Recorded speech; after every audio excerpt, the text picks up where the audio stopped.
Hello, people. Sorry about that. So sorry. I couldn't squeeze this particular issue into the previous video, so I thought to do another one.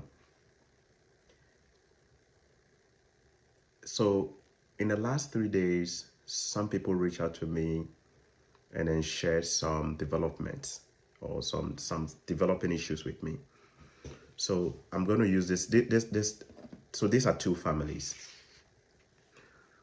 Their spouses are international students at the colleges. And they are, whilst they themselves are schooling, they are at a stage where they are applying for an extension of their visas. Some of them, one of them was actually applying for an extension of the study permit to study a second program. Now, their spouses are already with them here, and their spouses were on an open work permit. So if I should just explain again, let me use an example here. Let's say there is somebody called Abigail. Abigail came to Canada summer last year on a student visa. Abigail was able to bring the husband,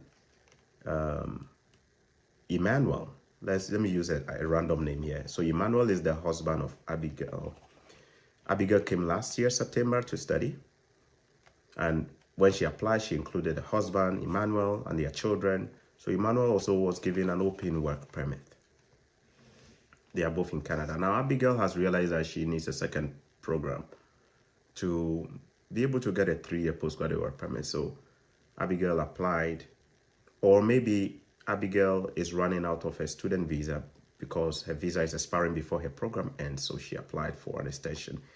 And because her husband's open work permit is also linked to her own student visa, she decided to add the husband and the children as well for that extension. When Abigail applied, Abigail was surprised at the result. So Abigail's study permit was approved for her to continue studying.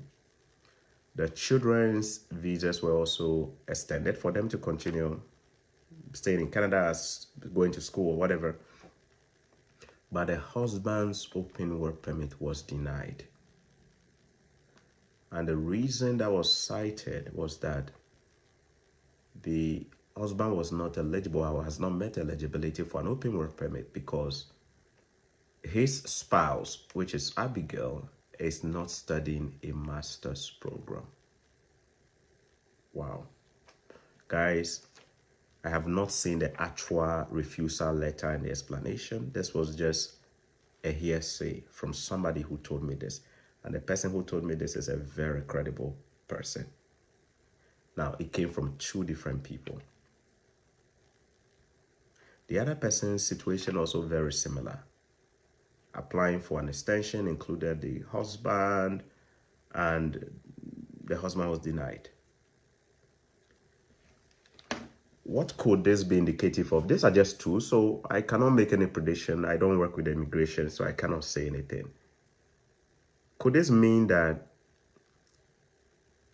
the people who qualify for spousal open work permit under the previous policy before the 2024 changes, could it mean that these people will no longer be will no longer be eligible for an extension, even if their spouses were still actively schooling? I won't be surprised if that is what will happen. I will not be surprised. Now, if that happens, what it means is that many international students at the college level, bachelor's degree level, and master's degree level will have their spouses not eligible for open work permits.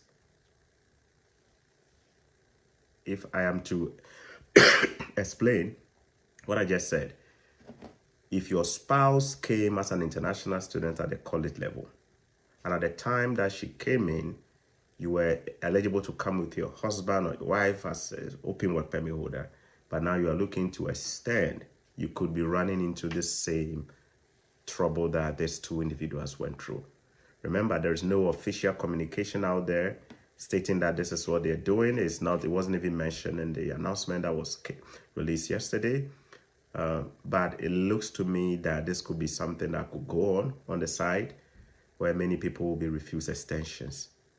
Do you know somebody who has also been refused a visa extension a work permit extension for their spouses whilst they themselves are in school? Let me know. If this should be the case, and the implication is that there will be a lot more hardship on families, isn't it? Especially international students. Because some of these families are in 2-3 bedrooms with an average rent of $2,000 to $3,000 a month.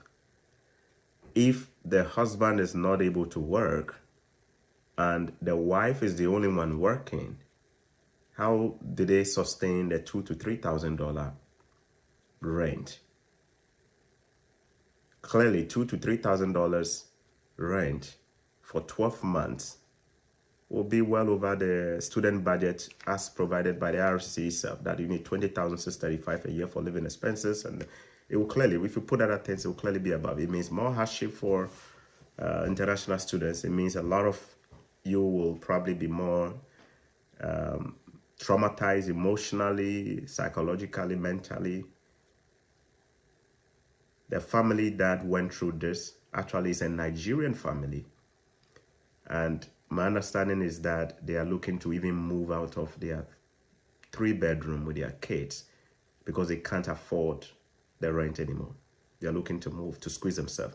Now, this is at the time where the lady is supposed to still be focused on her classes, right? Let me know. Now, is there anything you can do? I just don't know. The way things are going, I just don't know. Should you be scared to the point where you are not applying? I don't know. There is a family that I know that was in a similar situation. Maybe I shouldn't. Let me see. Yeah, okay. They were in a similar situation, but they managed to get their extension. And maybe who knows? Maybe there is something they did. Maybe, I don't know. But hey, if you know somebody who is in a similar situation, just let me know, okay? Yeah.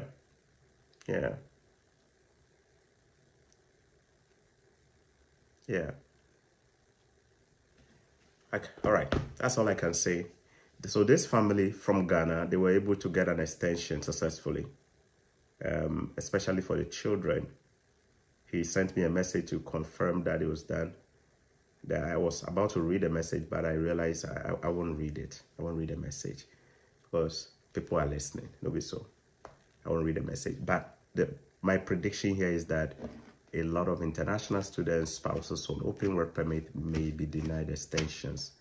And the reasons that will be cited could be that your spouse is no longer eligible for an open work permit under the new policy as a student. Yeah. Let me know what you think, okay? There was also one more update that I forgot to talk about in a previous video. Maybe because I was just too much into the whole Libra thing going on in the West. So I forgot to talk about that. They have introduced a provincial attestation letter requirement for people at the master's and PhD level starting from January 2025. What that means is that previously, you did not need to show a provincial attestation letter to apply for your visa if you're coming to do a master's or PhD. Right now, they said you need one. So if you are looking to come in for January intake, spring intake, September, fall intake next year, your application will likely not be processed positively, or they may even just return or deny you if you don't include the PAL, provincial attestation letter, right? They've said they are allocating 12% of their cap to international students who are coming in for 2025 at a master's and a PhD level, but you need a provincial attestation letter. Again, if you're coming in, just make sure you check with your school, reach out to your school and find out if you need that as soon as possible, especially those of you who are coming in January. Some of you are actually about applying for your student visas right now. Please check with your schools, contact your school's international student office and find out with a new development. how do you get your PAL or provincial attestation letter coming in as a master's or a PhD student, and probably get it quickly and add it to your visa application documents, and then I get through it. Okay, God bless you and thanks for watching. Have a good day. Bye.